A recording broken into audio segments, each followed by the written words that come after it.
8 sotuvli ushbu hovlimiz aslanmi eng yaxshi lokatsiyalarda joylashgan. Sababini tushuntiraman. Aslan tekstil yo'ldan chap tomonga Pajarniga yetmasdan chap qo'ldagi ikkinchi Urizor ko'chada joylashgan. Mo'ykadan ozgina o'tamiz, yo'l yuziga ham taxminan 300 metr 200 metr atrofida yaqinlikda. Ko'chamiz oxir topik keng ko'chalarda joylashgan. Avtomashina qo'yishdan ham muammo yo'q. Keyin begonalar bezovta qilmaydi. Darvozaxonadan kirishimiz bilan ro'paramizda bizni katta mehmonxonamiz kutib oladi. Kattalikka ahamiyat berib qo'yasiz. Chiroyli formulada qurilgan uyimiz. Undan keyin esa uy dahliz ko'rinishidagi umumiy olganda ikkita alohida 4 ta xonamiz plan qilingan. Ikkita xo'jalikka moslangan, ikkita xonamizdagi to'liqligicha podval qilib qo'yilgan ekan. Hovlimizni mana shu ko'rib turgan qismini o'zi 6 sotix, orqada alohida 2 sotiqli qismi ham bor. Mana bu yerdagi xonalarimizni ham sizga hozir birma-bir tanishtirib o'taman. Umumiy 8 ta xona bo'ladigan bo'lsa, hozir faqat 5 tasini aytdim.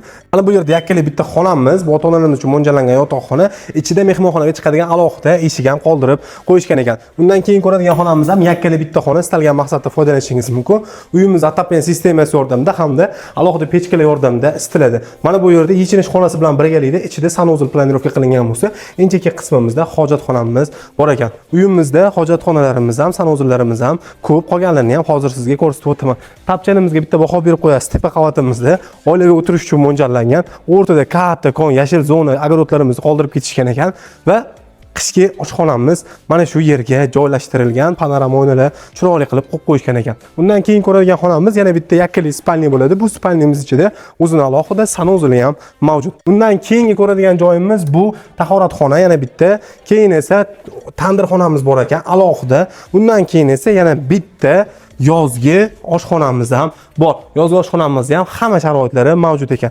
Endi mana bu yerga qaraymiz. 2 sotiqli alohida orqa hovlisi ham mavjud. Bu yerga o'zingiz xohlaganday proyekt qilishingiz mumkin. Ushbu hovlimizda kommunal tarmoqdan suv hamda svet mavjud. Mahalla juda tinch, qo'shnilari ham yaxshi. Narxiga to'xtaladigan bo'lsak, 115 ming dollar, yana ozgina kami ham bor.